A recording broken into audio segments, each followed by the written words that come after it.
That's true. That is true, man. Super cool. All right, we'll just unload it right here. Cool. Right, appreciate it, my man. My hands are just I don't care. All right. Thank you. Take care, my man. Yeah, you have a great weekend.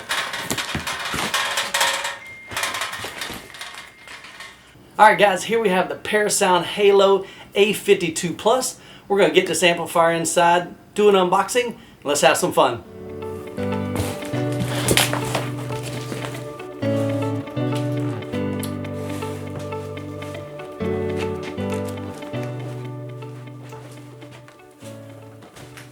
Hey, what's up YouTube? This is Youthman. Today we're going to be looking at the Parasound A52 Plus amplifier. It's a 180 by 5 amplifier. Super excited about that, and a big thanks to Parasound for sending this to me to review for you guys. Now before we get to the unboxing, I just want to say this channel has been experiencing exponential growth. In the past 90 days, there have been over 1,500 new subscribers to the channel. And just in the past 28 days, there have been 715 new subscribers. That's incredible. So if you're new to the channel and you're into home theater, home audio, and video, this is the place to be. Hit that subscribe button and don't forget to hit that bell notification so that you'll be notified when the next video drops. All right, before we get started, I want to give a big shout out to UPS guys for banging up the packaging. Hopefully inside there's no damage there. It feels like it's fine. I think it just went through the box. So let's get this open.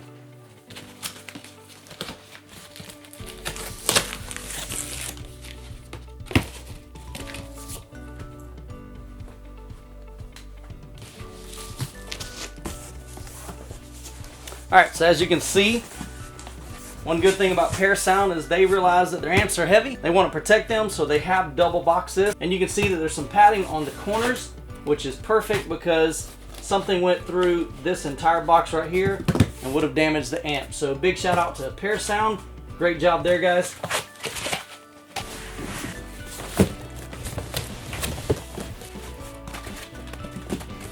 Okay, let's go ahead and see what's inside the second box. Inside here we have a mono 3.5mm jack. That's for your 12-volt trigger. And of course we have a power cable. So slide that off to the side. Owner's manual. Alright, so back here is the back. Here's the front. So I'm going to grab it from the sides. Now this is 55 pounds. So you don't want to pull your back out. So just be careful getting it out. Now all the weight's going to be near the front where the toroidal transformer is. So I'm going to shift my weight to there. We'll get this box moved out of the way. Alright, let's go ahead and remove this cover. I just usually take my time on this. I'm one of those guys that like to keep the packaging. And there we go. Alright, let's turn this around. Let's take a look at this beauty. Check that out, man. That looks gorgeous.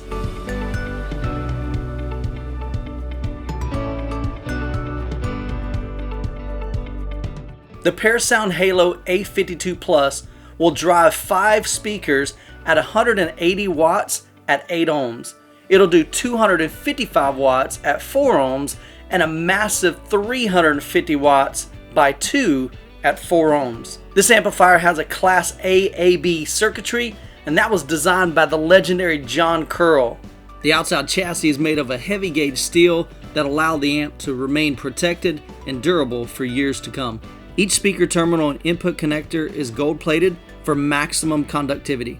The front panel of the A52 Plus is very minimalistic in design, but it's absolutely beautiful and shows a great deal of craftsmanship. On the bottom left, you have an on and off button. When the amp is on and working correctly, that button will light up blue. If there's any issues due to excessive heat, or maybe a load impedance that's too low for the amp, or maybe your speaker wires have short-circuited, the LED light will glow red. To the right of that are your 5 channel indicators. When all 5 channels are operating properly, those will be blue. Again, if there's an issue with the amp on any of those channels, it'll turn red. Then to the far right, there's an indicator for high temp. So if the amp begins to overheat in any of those channels, that will turn red. If we turn the amp around to the back side, we'll see the 5 independent channels. Each channel consists of a balanced XLR input, an unbalanced RCA input, as well as speaker outputs. At the far top right of the amp, you'll have an input switch for either balanced or unbalanced depending on how you want to connect the amp. There's an adjustment for the threshold of the auto turn on. This is sometimes needed when your preamp or your receiver doesn't send a strong enough signal to the amp to tell it to turn on. Now there's 3 ways that you can tell the amp to turn on. If you move the switch all the way to the left, it says audio. Now what this does is when the audio signal is present in the input jacks for channels 1 or 2, it'll turn the amp on. Now you can't use this for channels 3, 4, and 5, but as long as you have a signal coming into channel 1 or 2, as soon as it senses that signal, it'll power the amp up for you. If you prefer to manually turn on and off the amp, you can move the switch to the middle position to manual. That'll engage the power button on the front left of the amplifier. And thirdly, if you have a receiver or a preamp that has 12 volt triggers, you can switch it all the way to the right to the 12V. You would then connect the 3.5mm cable that was included in the amp from your preamp or your receiver into this 12 volt trigger input. Now if you had additional amps, say other Parasound amps, you could come out of this amp into the next amplifier and trigger those to turn on as well using the loop out connection. Now below that you have the master on and off switch. To the right of that is your fuse, and at the very bottom you have the connection for your power cable. You'll also notice on the far left and right the handles. Now these handles are convenient when you have to carry the amp. This amp is very heavy. It weighs 55 pounds unboxed, so these handles provide an easy way to carry and manage the amp. Now I did not want to take off the outer case without Parasound's permission, but what I will do is link in the card above to a video that Audio Advisor did with Parasound President Richard Schramm, where he explains what's inside the Parasound Halo A21 stereo amplifier. If you watch that video, it'll give you some great insight as to the quality components that Parasound puts inside each one of their Halo amplifiers. So now that we've gone through some specs and some details regarding the A52 Plus, let's get some cables and get this bad boy hooked up. Since we'll be hooking the amp up to 5 speakers, we're going to need 5 single RCA cables. Let's just grab these.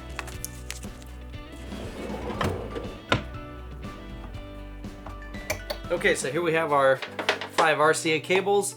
These are just individual RCA cables that we're going to use to connect one side to the back of the receiver or your preamp and the other side to the back of the amplifier. Now you'll notice I've got different tabs on these.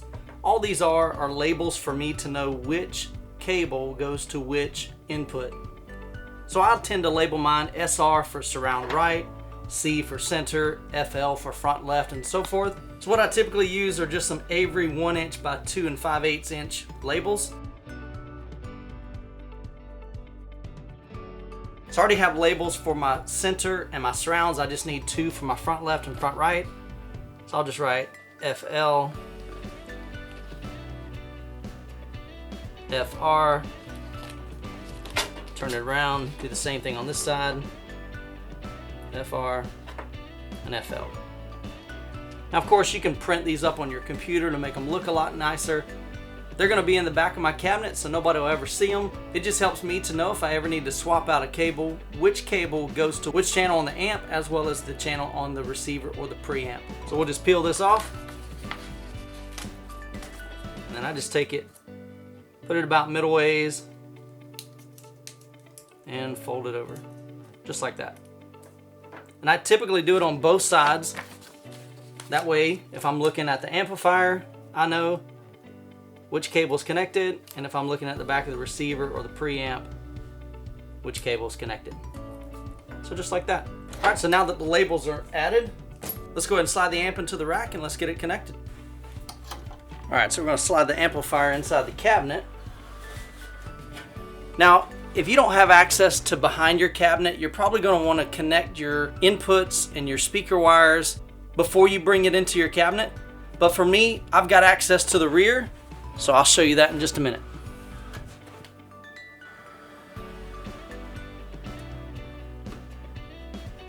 Just like that. All right, to gain access to the cabinet, we got to do a little moving around here. So we're going to unhook the center channel. This is the Klipsch RC64 version 3. So we'll slide that out of the way. We'll go ahead and tuck my cables in there for now.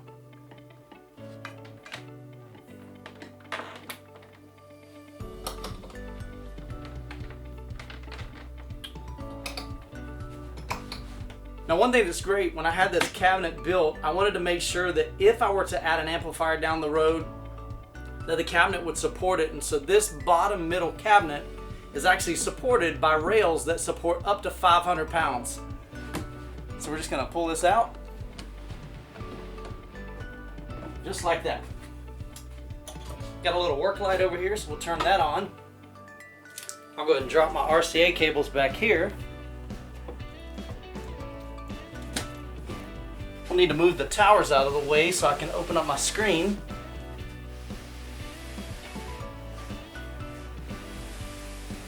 Now we just reach under and grab the latch and raise the 150-inch screen. By raising the screen, it gives me enough clearance to climb back in here very easily. Now, when I was skinnier, I probably could have left the screen down and slid in here. Like my son, sometimes he'll slide in here, but that's no longer happening. Okay, so now we're behind the amplifier. We can connect our RCA cables to the amplifier. So since I have them labeled, it's gonna make it real easy to match up the back of the amplifier to the pre-outs on my receiver. Now, you can connect the channels however you like. My preference is to use channel 1 for my front left, channel 2 for my center, channel 3 for my front right, channel 4 for my surround left, and channel 5 for my surround right. So that's how I'm going to connect it. So we're going to connect our front left right here, connect my center to channel 2, my front right to channel 3,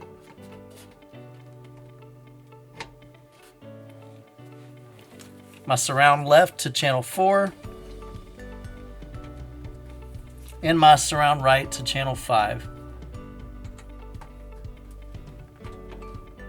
Now, I'm using unbalanced input, so we're going to make sure that our switch over here is set to unbalanced, which it is. And now I'm going to disconnect one at a time my speaker wire from the back of my receiver and move it over to the corresponding channels on the amp. So I just unhooked my front left. So we're going to make sure that we color code these. I'll go ahead and tighten this down. I'm going to make sure that we match our negative and our positives. So in my case, positive is red, negative is black. So we're just going to slide that right in there. Once again, cannot recommend banana plugs enough. Making an installation of an amp like this, super, super convenient. Now I'm going to disconnect my center channel. And we're going to plug that into channel 2. Again, matching up black and red.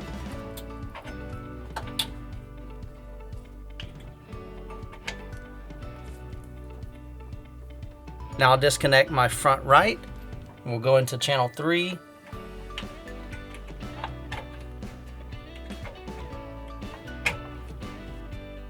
Now, before we can connect the surround channels, because I've done some cable management behind here, I don't have enough slack in my speaker wire, so we're going to have to work on that first.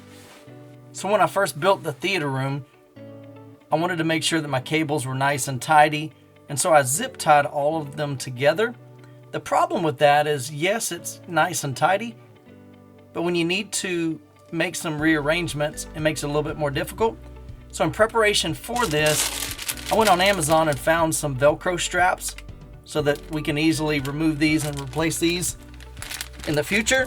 So these straps, I'm going to disconnect and cut all of these cable ties and go ahead and tidy them up with this, because I've got to loosen some of these wires to be able to reach the amp over there. So give me just a few minutes, we'll cut these, get some slack in the cable, and we'll be back in business.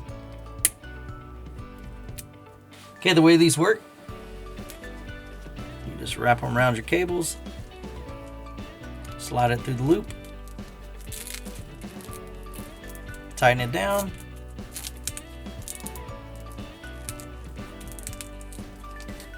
and Velcro. Nice. That'll make it a lot easier next time I need to make some adjustments. Okay, now that I've got enough slack in my cable, I can plug in my left surround back.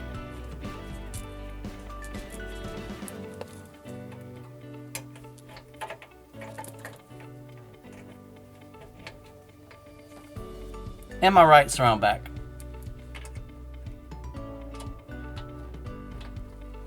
I'm going to leave it selected to audio. That way when the receiver sends a signal to the amplifier, it'll turn on. We'll plug in our power cable. Okay, on the back of the receiver, you want to look for your pre-outs. Make sure you're not connecting to what they call the multi-channel inputs. That's not what you want to connect to. You want to look for something that says pre-out. So if you look right here, it says pre-out. And then you'll have to, some receivers are better at others in organizing this to make it easy to figure out which inputs you're going to connect to. But in this case on the Onkyo, you'll see that the pre-out has this line that defines this square right here. So that kind of lets us know that section of inputs are all pre-outs. So we've got a front channel pre-out for a front right and front left. We're going to use those. Then we got a surround right and left. We're going to use that, as well as a center channel pre-out. And because we've labeled all our RCA cables, this will make it real easy to make the right connections. I'm going to connect our front right here. Make sure that's nice and tight. Front left above it. Center channel above that. Then our surround right. And our surround left.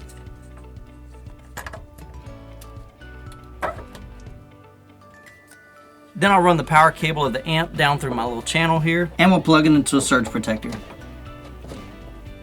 One thing I like to do is I'll take all 5 of these and I'll bring them together like this, and I'll put a cable towel around those. Again, this just keeps everything nice and tidy and neat, so you don't have a rat's nest of wires. You can do the same thing with your speaker wires. So we'll do that.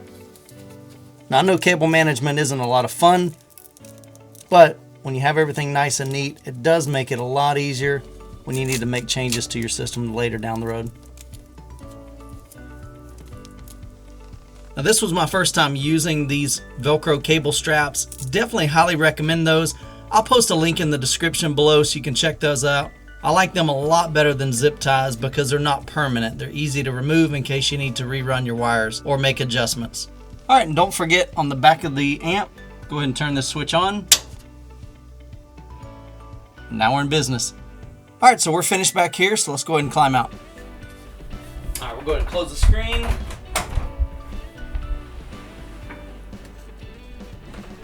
Put the drawer back in. Bring our center channel back over. Connect that back up.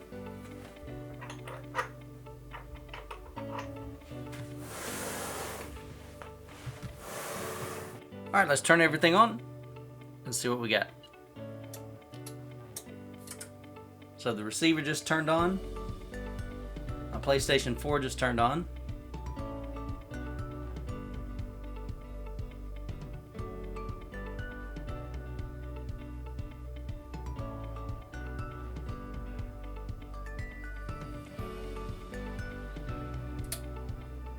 So my rear surrounds just turned on because they're being powered by my receiver. So the Parasound hasn't kicked on yet, so I'm going to try increasing the volume on the receiver.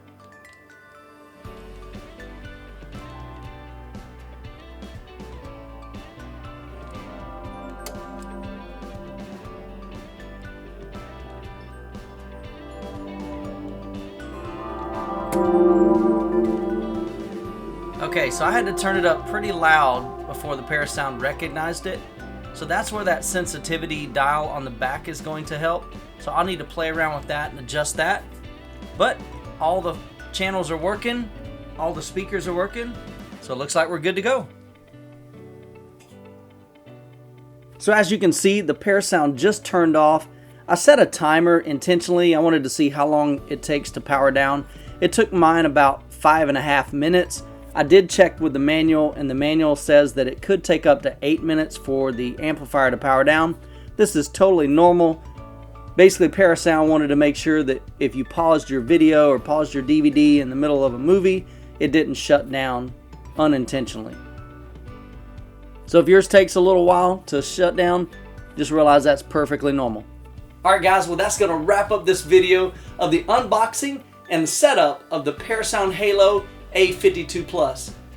So over the next several weeks, I'll be putting it to its test to see how well it performs and powers the Klipsch RF7 3s, the Klipsch RC64 3s, as well as a pair of my Klipsch RS62 version 2s. Any links that I mentioned to in the video, I'll post down in the description below. Guys, if you like this video, give it a thumbs up. If you're new to the channel, hit that subscribe button. And as always, you guys be blessed, and we'll catch you in the next video.